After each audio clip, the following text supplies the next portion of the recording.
Welcome back to Drumbits, everyone. Listen, if you haven't subscribed to the channel, please subscribe to the channel. If you know beginner drummers that just need some simple lessons, please share this with your friends. Post it on your Facebook, whatever you can do, get it out there. I try to do these twice a week and get them up to you so you can learn how to play the drums.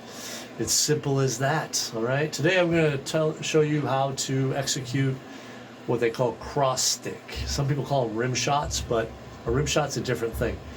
Cross stick is when you take your stick and you put it across the drum, usually the snare drum, and you play the rim or the hoop of the snare drum with this part of the stick, like that, okay? Now you can get different sounds depending how you place the stick, and very simply, if you hold the stick normal and mainly between these two fingers, and you place your hand and rest your hand on the snare drum, the stick should be kind of on a sideways, pointed at, you know, almost at 3 o'clock, if you think of your snare drum as a clock, almost at 3 o'clock. I have mine between two tension rods, and I have about 1.5 inches from the hoop. The butt end of the stick is about 1.5 inches away. And if I hit the rim now, while leaving the butt end of the stick on the head, I get a click. If I move that a little south, a little more towards 3, changes a little bit. Changes a little bit more the more I move it. So you might not be able to hear that well. I don't have a mic on the drum, but you're going to get different sounds depending on how you position your stick. You can also bring the stick a little further away from the edge of the drum, the butt end, and it's going to be a little deeper. You can probably hear the difference between this and this. Okay? All right?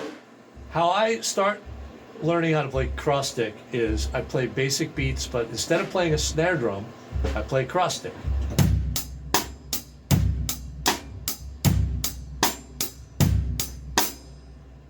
In second position, a little further away, the butt end a little further away from the hoop.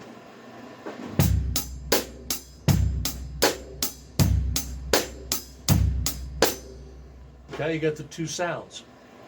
Now, as you get better at this, you're pinching between these two fingers and you're lifting your hand up. I'm keeping the bottom part of my hand on the drum, and I'm lifting the stick up, and the butt end of the stick is staying on the drum as well, and then I'm bringing it down for that sound, okay? Now you can start getting fancy with it as you get better, okay? Say you play this beat, well, that snare drum part can also be a cross stick, and it sounds kind of cool as a cross stick.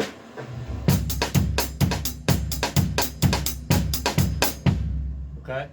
And then you can screw around with different sounds depending on, like I said, how far or how far away you have the butt end of the stick from the drum, or what angle you have the stick out. Okay? Mess around with different angles to get different sounds out of your drum.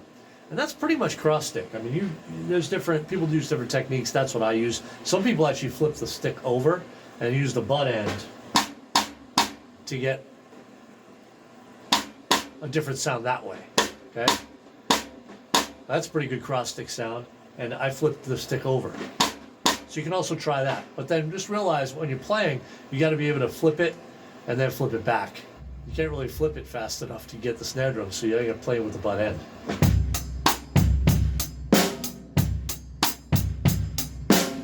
And there's nothing wrong with that. I'm just showing you how some people do it.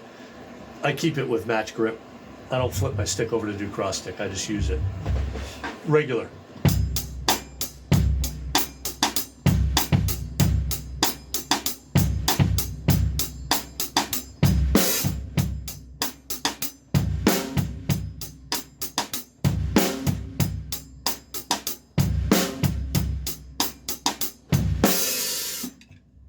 Okay, so have fun with it. Practice your technique. I know I went through it kind of fast. Rewind, watch it again to get your technique down. And I'll see you next time.